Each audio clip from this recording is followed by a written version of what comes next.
আসসালামু আলাইকুম। অনেকে মনে করে আমার বাইকুনের ফল টক।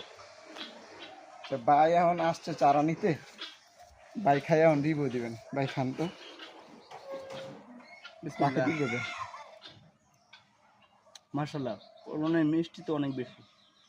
বাংলাদেশে মিষ্টি আঙুর হয় এটা আসলে বিশ্বাস করার মতো না। এখন নিজে মানে সচক্ষে এসে দেখে মানে এটা না বলে আসলে অপশন নাই।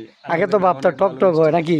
আমার বাড়িতে ভাই না, আঙুর taste করেন। ছিল, তখন টক ছিল, কিন্তু এখন মাশাআল্লাহ বাংলাদেশে মিষ্টি আঙুর হইতেছে।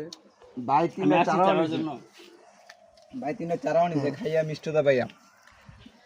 আপনাকে চারা লাগলে আসবেন, আঙ্গুর ফল টেস্ট করবেন, তারপর চারা নিয়ে দেবেন, লেবেন এটা বাড়িতে খাওয়ান। কারণ অনেক সময় দেখা গেছে বাড়িতে না করতে পারে যে টক হইব ইয়ে হইব, খাওয়াই করবেন যে মিষ্টি গাছটা বাইরে না পরে চারা আনছি। ওকে ঠিক আছে ভাই, যাই তাহলে ইনশাল্লাহ। হ্যাঁ ওকে। ওকে।